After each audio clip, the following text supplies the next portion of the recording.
दोस्तों सड़क से उठाकर फोटोग्राफर बना दूंगा। यदि आप बेरोजगार हैं और फोटोग्राफी सीखना चाहते हैं और फोटोग्राफी में बहुत नए नए हैं और आपको कैमरा भी सही से चलाना नहीं आता है तो यह वीडियो आपके लिए बहुत ज़्यादा इंपॉर्टेंट रहेगा। सारी टिप्स मैं आपको इस वीडियो में बताऊंगा, कैमरे को चालू करने से लेकर आपको मैनुअल मोड तक के बारे में और फ्लैश लाइटिंग के बारे में, किस तरह से आप एक अच्छे प्रोफेशनल फोटोग्राफर बन सकते हैं। तो वीडियो को मिस मत कीजिएगा, पूरा का पूरा वीडियो देखिएगा और सारे मोड्स को समझिएगा, किस वजह से आपकी फ़ोटोग्राफी जो है अंदर जाती है, ओवर एक्सपोज जाती है और ख़राब हो जाती है। तो आप वीडियो को लगातार देखेंगे तो आपको बारीकी पता चलेगी आपकी फ़ोटोग्राफी के बारे में और आप एक अच्छे प्रोफेशनल फोटोग्राफर बन जाएंगे। तो चलिए वीडियो को स्टार्ट करते हैं। मैं हूँ आपको दोस्त विजय बड़ोलिया, आप देख रहे हैं जिमडेस फोटोग्राफी चैनल।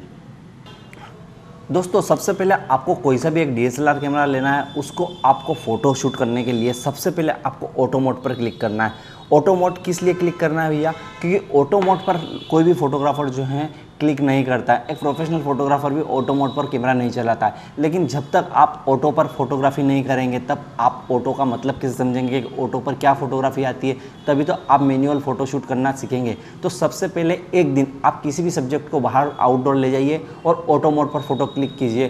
कुछ फ़ोटो 25-50 फ़ोटो आप क्लिक कर लीजिए आराम से ऑटो मोड पर। इसके अलावा मोड आप चेंज ना करें, क्योंकि ऑटो मोड पर करने के बाद आपको कोई भी सेटिंग नहीं करना पड़ती है। ओनली आप फ़ोटो क्लिक करेंगे तो आपके फ़ोटो आ जाएंगे, अच्छे आ जाएंगे। अंडर एक्सपोज, थोड़े ओवर एक्सपोज आ सकते हैं, बट आपके फ़ोटो अच्छे आ जाएंगे। तो आप ऑटो मोड पर फ़ोटो क्लिक कीजिए और उन फ़ोटो को पीसी में डालिए और देखिए कि ऑटो मोड पर आपके कैमरे ने किस तरह से काम किया है और किस तरह की आपकी फ़ोटोग्राफी हुई है। दोस्तों इसके बाद आपको सेकेंड दिन आपको कैमरा लेना है, वही कैमरा लेना है, कोई इशू नहीं है। इसके बाद आपको आपका मोड चेंज करना है। आपने ऑटो मोड पर फोटोग्राफी कर ली, सारे फोटोज़ देख लिए। इसके बाद आपको जाना है शटर प्रायोरिटी पर। शटर प्रायोरिटी पर जैसे आप जाते हैं तो शटर प्रायोरिटी पर आपका शटर जो है लॉक हो जाता है। जितना आप शटर फिक्स करते हैं उतना शटर आपका फिक्स हो जाता है। उसके बाद आपके अपर्चर की वैल्यू जो है अपने आप कम ज़्यादा होती रहती है। जैसे कि हम फोटो अभी क्लिक करते हैं तो हमारा शटर जो है 125 का न्यूनतम हम नॉर्मल रखते हैं कि 125 का शटर स्पीड पर हमारा फोटो भी शेकिंग नहीं जाता है और ना ही हमारा फ़ोटो जो है किसी भी तरीके से ख़राब होता है। शटर के मामले में हाथ हिल रहा है या नहीं हिल रहा है या स्टिल है तो 125 का शटर या 100 का शटर हम लगभग रखते हैं। लेकिन हमारे अपर्चर की वैल्यू जो है कम ज़्यादा होती रहती है। वो होती रहती है हमारे लेंस के अकॉर्डिंग भी थोड़ी कम ज़्यादा होती है कि लेंस हम जूम टेलीवाइट करते हैं, उस हिसाब से भी हमारे अपर्चर की वैल्यू कम ज़्यादा होती रहती है। आपको ऑटो मोड पर और शटर प्रायोरिटी पर फोटो जो क्लिक किए, इन दोनों में कंपेरिजन देखना है कि आपको ऑटो मोड से शटर प्रायोरिटी पर आने पर आपको किस तरह के इफेक्ट आपके फ़ोटो में मिले हैं। इन दोनों को कंपेयर करने से आपको पता चलेगा कि अपर्चर की वैल्यू आपके कैमरे में किस तरह से चेंज हुई है और अपर्चर का आपके कैमरे पे कम ज़्यादा होने का आपके फ़ोटो पर क्या फ़र्क आया है।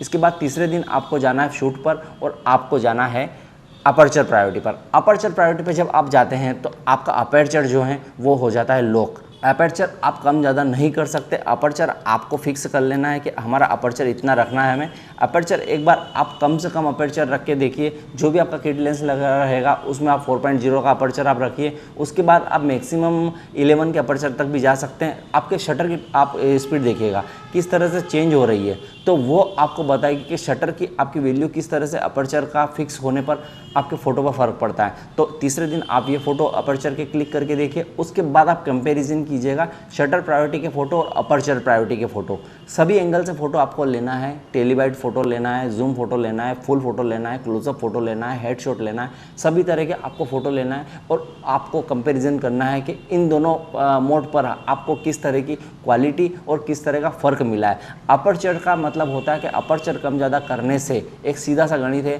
कि भैया अपर्चर जितना कम होगा उतनी ज़्यादा हमारे कैमरे की लाइट बढ़ जाएगी और हमारा बैकग्राउंड जो है उतना ज़्यादा ब्लर हो जाएगा और हमारा सब्जेक्ट जो है उतना ज़्यादा शार्प दिखेगा। ठीक है। और शटर का मतलब होता है कि शटर अगर हम ज़्यादा करते हैं तो हमारा फ़ोटो शेकिंग नहीं जाता है और शटर जितना कम होता है उतना कैमरा हमें स्टिल पकड़ना पड़ता है और फोटो क्लिक करना पड़ता है। उसी के साथ साथ हमारे कैमरे की लाइटिंग भी इसके ऊपर डिपेंड करती है कि शटर जितना कम होगा उतनी ज़्यादा लाइट हमारा कैमरा बढ़ाएगा और जितना ज़्यादा शटर बढ़ेगा उतनी ज़्यादा हमारा पिक्चर जो है डार्क आएगी और पिक्चर स्टिल भी बनेगी। तो उसके अकॉर्डिंग हमको देखना है कि भैया कितनी हमारे शटर की वैल्यू रही और अपर्चर की वैल्यू रही। इन दोनों में कंपैरिजन होने के बाद आप समझ चुके होंगे कि शटर की क्या वैल्यू है और अपर्चर की क्या वैल्यू है और किस तरह से ये काम करता है और किस तरह से हमें हमारे कैमरे में इसका इफेक्ट चाहिए होता है। दोस्तों इसके बाद आपको यूज़ करना है मैनुअल मोड। मैनुअल मोड पर आपको किस तरह से काम करना है आपको इतना ज़्यादा समझ में आ चुका होगा, क्योंकि आपने शटर भी अच्छे से यूज़ कर लिया और अपर्चर भी अच्छे से यूज़ कर लिया।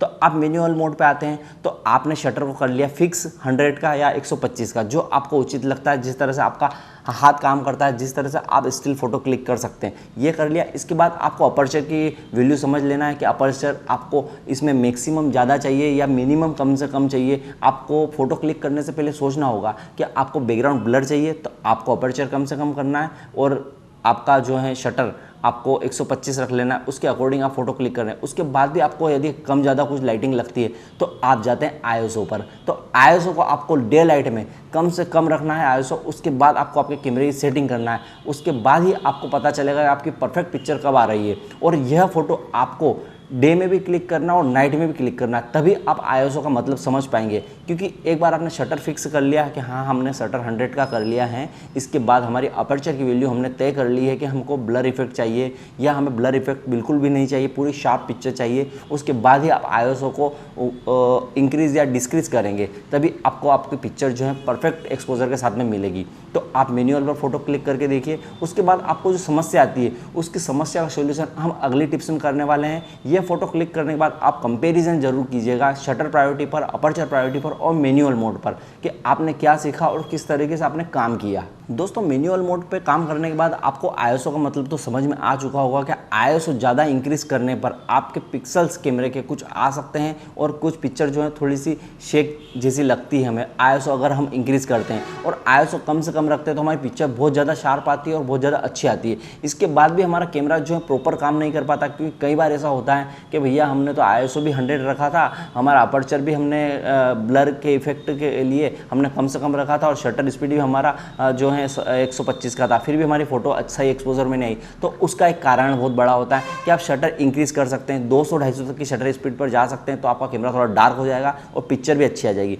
यदि आप रात में काम कर रहे हैं तो आप शटर को और अंदर कर सकते हैं और लाइट आपके कैमरे में बढ़ जाएगी, तो भी आपका काम हो सकता है। और थोड़ा सा आप आईएसओ इंक्रीज भी करेंगे तो कोई बात नहीं है, आपका थोड़ा बहुत पिक्सल जो है आपका कैमरे की बॉडी के अकॉर्डिंग आपको मिलना ही मिलना है, क्योंकि जितनी ज़्यादा अच्छी कैमरा की बॉडी आप खरीदेंगे उतना ज़्यादा आपको आईएसओ रेंज नाइट में ज़्यादा अच्छी मिलेगी और आपके कैमरे के पिक्सल जो है बच जाएंगे। तो आपको आईएसओ का मतलब कुल मिला के इतना समझना है, आईएसओ जितना हम बढ़ाएंगे उतनी ज़्यादा हमारे कैमरे की लाइटिंग, हमारे पिक्चर की लाइटिंग बढ़ेगी, और जितना हम कम रखेंगे उतना ज़्यादा पिक्चर हमारा बहुत ज़्यादा अच्छा स्टिल दिखेगा और अच्छा शार्प आएगा, पिक्सल किसी तरीके से हमें नहीं मिलेंगे। तो इतना आपको समझ में आ चुका होगा। शटर स्पीड से हमारी जो है पिक्चर अच्छी शार्प आती है, शेकिंग नहीं जाती है। अपर्चर वैल्यू से हमारा जो है ब्लर बैकग्राउंड इफेक्ट आता है, या फिर हमें शार्प चाहिए तो हम अपर्चर वैल्यू को ज़्यादा बढ़ा लेते हैं। उसके बाद आईएसओ की बारी आती है तो आईएसओ को हम लाइट के अकॉर्डिंग कम ज़्यादा कर लेते हैं। इस तरह से काम करेंगे आप तो आपका कैमरा जो है फोटोग्राफी बहुत ज़्यादा बेस्ट तरीके से करेगा।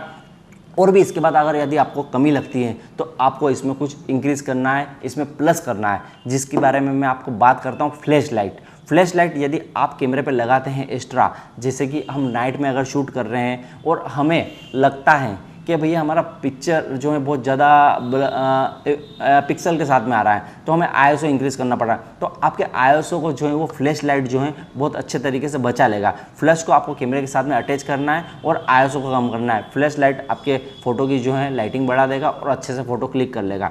इतना आपको समझ में आना ज़रूरी है, तभी आप प्रोफेशनल फोटोग्राफर बन पाएंगे। इसके बाद की बहुत ज़्यादा अच्छी बारीकियाँ हैं जो मैं आपके साथ में शेयर करता हूँ और आपको बताता हूँ, क्योंकि यदि आप बिल्कुल अच्छे तरीके से वीडियो समझ रहे हैं, देख रहे हैं, तो आपको अदर किसी वीडियो पे जाने की ज़रूरत नहीं पड़ेगी। इसी वीडियो में आप कैमरे की सारी सेटिंग कर लेंगे और सारा आप अच्छे से समझ लेंगे।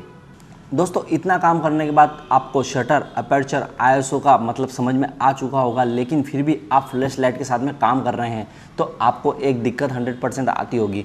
कई बार आपकी फ्लैश ज़्यादा गिर जाती है आपके सब्जेक्ट पर, कई बार कम गिरती है और आपका फ़ोटो जो है अंडर एक्सपोज, ओवर एक्सपोज हो जाता है। तो उसका एक बहुत अच्छा सॉल्यूशन है कि आप शटर अपर्चर वैल्यू को एक बार फिक्स कर लीजिए कि आपको इतना ब्लर इफेक्ट चाहिए कैमरे में, कैमरे पिक्चर के बैकग्राउंड में।